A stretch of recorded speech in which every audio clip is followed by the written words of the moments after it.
All this, revealed in the last messages, he set down, while watching the progress of the storm from his window. Meanwhile, at the church on Federal Hill, a crowd of agitated spectators gathered to play lights upon the structure. That they heard alarming sounds from inside the boarded-up building is undeniable. At least 2 competent witnesses have testified to the fact. One, Father Merluzzo of the Spirito Santo Church, was on hand to quiet his congregation. The other, Patrolman, now Sergeant William J. Monahan of Central Station, was attempting to preserve order in the face of a growing panic. Monahan himself saw the blinding blur that seemed to issue smoke-like from the steeple of the ancient edifice as the final lightning flash came. Flash, meteor, fireball, call it what you will, erupted over the city like a blinding blaze. Perhaps, at the very moment that Robert Harrison Blake across town was writing, is it not an avatar of Nyarlathotep, who in antique and shadowy Kem even took the form of man? A few moments later he was dead. The coroner's physician rendered a verdict attributing his demise to electric shock, although the window he faced was unbroken. Another physician, known to Lovecraft, quarreled privately with that verdict and subsequently entered the affair the next day. Without legal authority, he entered the church and climbed to the windowless steeple, where he discovered the strange, asymmetrical, was a golden box, and the curious stone within. Apparently, his first gesture was to make sure of raising the lid and bringing the stone into the light. His next recorded gesture was to charter a boat, take box and curiously angled stone aboard, and drop them into the deepest channel of Narragansett Bay. There ended the admittedly fictionalized account of Blake's death as recorded by H.P. Lovecraft, and there began Edmund Fisk's 15 years quest. Now, we can say that certain technologies of consciousness may be surprisingly recorded in devices like this that are found in archaeological sites that perhaps haven't been so activated.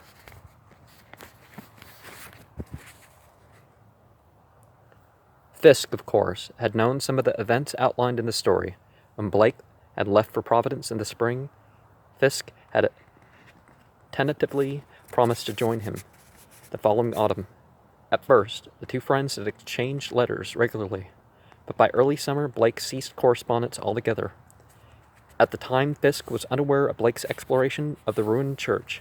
He could not account for Blake's silence, and wrote Lovecraft for a possible explanation. Lovecraft could supply little information. Young Blake, he said, had visited with him frequently during the early weeks of his stay, had consulted him about his writing, and had accompanied him on several nocturnal strolls through the city. But during the summer, Blake's neighborliness ceased.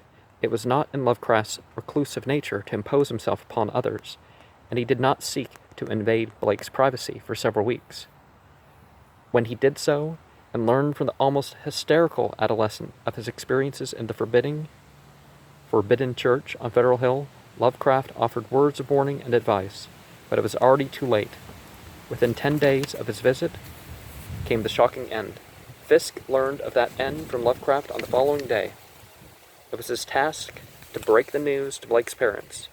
For a time, he was tempted to visit Providence immediately, but lack of funds and the pressure of his own domestic affairs forestalled him. The body of his young friend duly arrived, and Fisk attended the brief ceremony of cremation. Then Lovecraft began his own investigation, an investigation which ultimately resulted in the publication of his story. And there the matter might have rested, but Fisk was not satisfied. His best friend had died under circumstances which even the most skeptical must admit were mysterious. The local authorities similarly wrote off the matter with a fatuous and inadequate explanation. Fisk determined to ascertain the truth. Bear in mind one salient fact. All three of these men, Lovecraft, Blake, and Fisk, were professional writers and students of the supernatural or the supranormal. All three of them had extraordinary access to a bulk of written material dealing with ancient legend and superstition. Ironically enough, the use to which they put their knowledge was limited to excursions into so-called fantasy fiction, but none of them, in the light of their own experience, could wholly join their reading audience in scoffing at the myths of which they wrote. For, as Fisk wrote to Lovecraft, the term myth, as we know it, is merely a polite euphemism. Blake's death was not a myth, but a hideous reality. I implore you to investigate fully. See this matter through to the end. For if Blake's diary holds even a distorted truth, there is no telling what may be loosed upon the world. Now, when the Greek parts of the Bible were written, myth meant, it didn't mean that it was untrue. It meant that it had meaning, that it had use. And perhaps it was a societal thing. Lovecraft pledged cooperation, discovered the fate of the metal box and its contents, and endeavored to arrange a meeting with Dr. Ambrose Dexter of Benefit Street. Dr. Dexter, it appeared, had left town immediately following his dramatic theft and disposal of the shining trapezohedron, as Lovecraft called it. Lovecraft apparently interviewed Father Merluzzo and Patrolman Monahan, plunged into the files of the Bulletin, and endeavored to reconstruct the story of the Starry-Wisdom sect and the entity they worshipped. Of course, he learned a good deal more than he dared to put in his magazine story. His letters to Edmund Fisk in the late fall and early spring of 1936 contain guarded hints and references to menaces from outside, but he seemed anxious to reassure Fisk that if there had been any menace, even in the realistic rather than the supernatural sense, the danger was now averted because Dr. Dexter had disposed of the shining trapezohedron, which acted as a summoning talisman. Such was the gist of his report, and the matter rested there for a time. Sometimes the magic, as it would be called, requires more than just intention and method. You may actually need certain materials to have certain effects.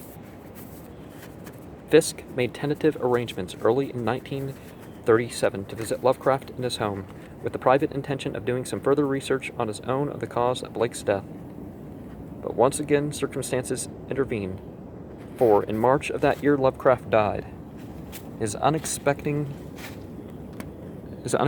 passing plunged Fisk into a period of mental despondency from which he was slow to recover. Accordingly, it was not until an almost year later that Edmund Fisk paid his first visit to Providence and the scene of the tragic episodes which brought Blake's life to a close.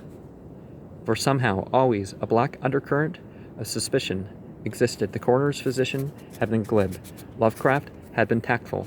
The press and the general public had accepted matters completely, yet Blake was dead, and there had been an entity abroad in the night. Fisk felt that if he could visit the accursed church himself, talk to Dr. Dexter, and find out what had drawn him into the affair, interrogate the reporters, and pursue any relevant leads or clues, he might eventually hope to uncover the truth and at least clear his dead friend's name of the ugly shadow of the mental unbalance.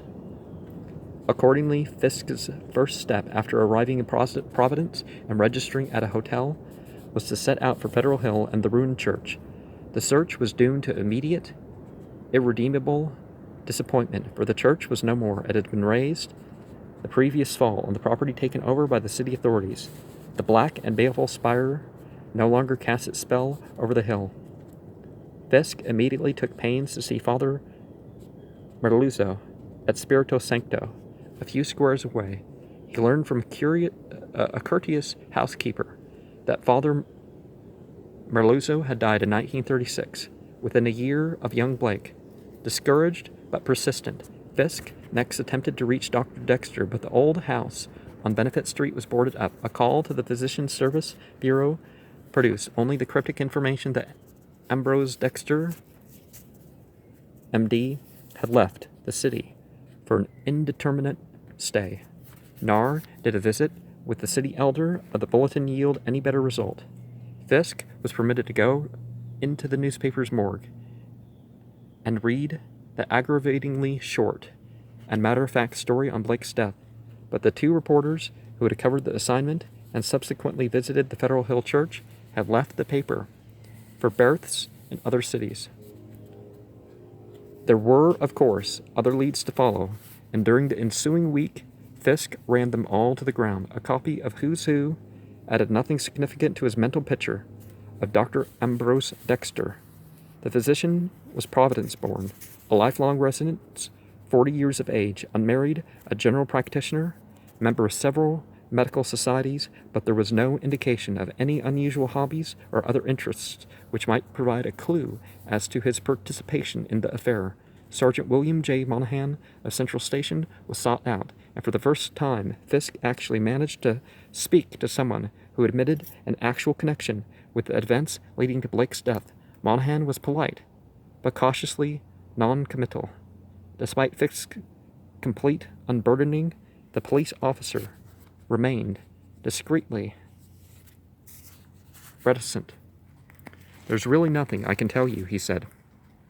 "It's true, like Mr. Lovecraft said, that I was at the church that night, for there was a rough crowd out, and there's no telling what some of them ones in the neighborhood will do when riled up. Like the story said, the old church had a bad name, and I guess Sheely could have given you many's the story." "Sheely?" interjected Fisk. "Bert Sheely. It was his beat, you know, not mine. He was ill of pneumonia at the time, and I substituted for 2 weeks. And then, when he died..." Fisk shook his head. Another possible source of information gone. Blake dead, Lovecraft dead, Father Merluzzo dead, and now Sheely. Reports scattered, and Dr. Dexter mysteriously missing. He sighed and persevered. That night, when he saw the blur, he asked, "Can you add anything by way of details? Were there any noises? Did anyone in the crowd say anything? Try to remember. Whatever you can add may be of great help to me."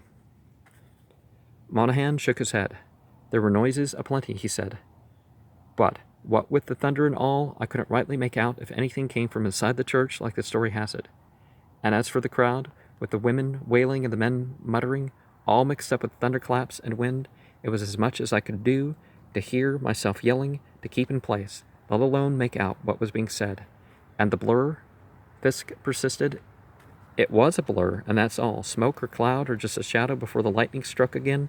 But I'll not be saying I saw any devils or monsters or whatchamacallits, as Mr. Lovecraft would write about in those wild tales of his."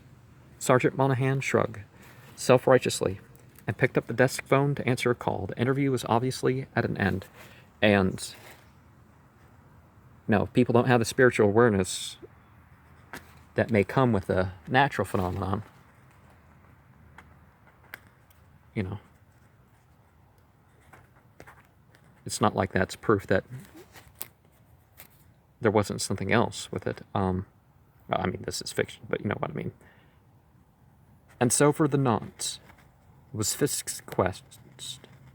He didn't abandon hope, however. For a day he sat by his own hotel phone and called up every Dexter listed in the book in an effort to locate a relative of the missing doctor,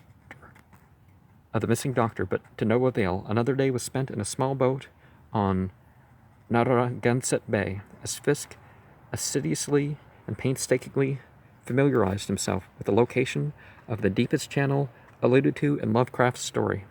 But at the end of a futile week in Providence, Fisk had to confess himself beaten.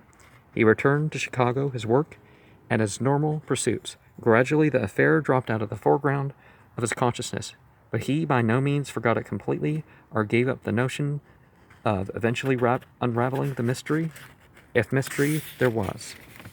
In 1941, during a 3-day furlough from basic training, PBT First Class Edmund Fisk passed through Providence on his way to New York City and again attempted to locate Dr. Ambrose Dexter without success. During 1942 and 1943, Sir Edmund Fisk wrote from his stations overseas that Dr. Ambrose Dexter, CO General Delivery, Providence, R.I. His letters were never acknowledged, if indeed they were received.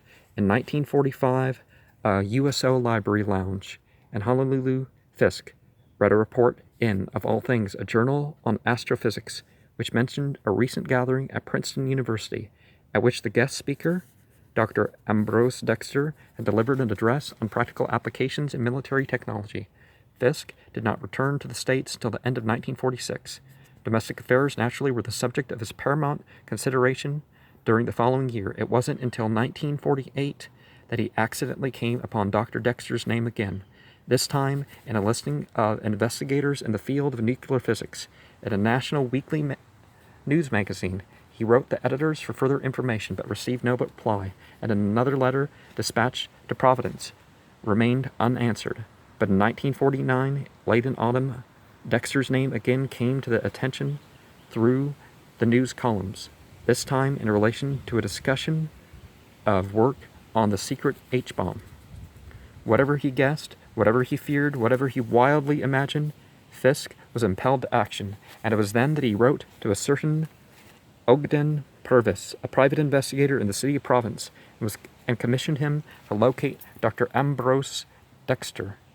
All that he required was that he be placed in communication with Dexter, and he paid a substantial retainer fee. Purvis took the case. A private detective sent several reports to Fisk in Chicago, and they were at first disheartening. The Dexter residence was still untenanted. Dexter himself, according to the information elicited from government sources, was on a special mission. The private investigator seemed to assume from this that he was a person above reproach, engaged in confidential defense work. Well, government and police and whatnot are definitely not beyond reproach, but a lot of them have good intentions. I think most of them have good intentions, or at least they just want to do their job.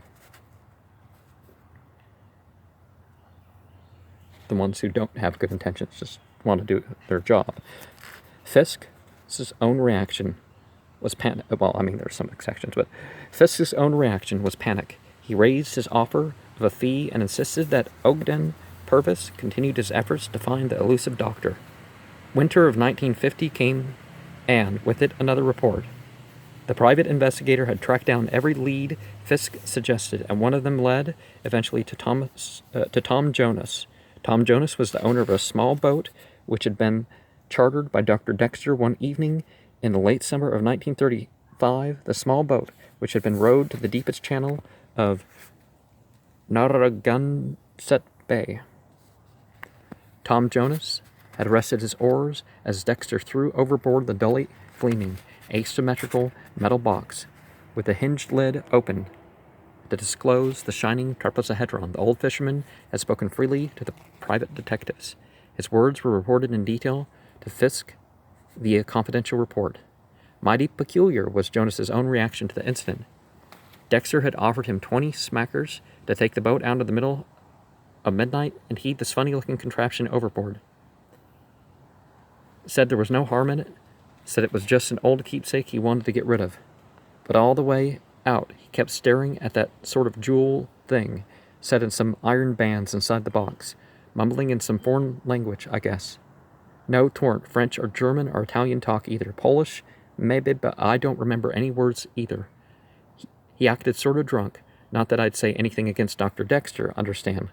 Comes of a fine old family, even if he ain't been around these parts since, to my knowing, but I figured he was a bit under the influence, you might say. Else why would he pay me 20 smackers to do a crazy stunt like that? There was more to the verbatim transcript of the old fisherman's monologue, but it did not explain anything. He sure seemed glad to get rid of it. As I recollected, On the way back, he told me to keep mum about it, but I can't see no harm in telling this at this late date. I wouldn't hold anything back from the law.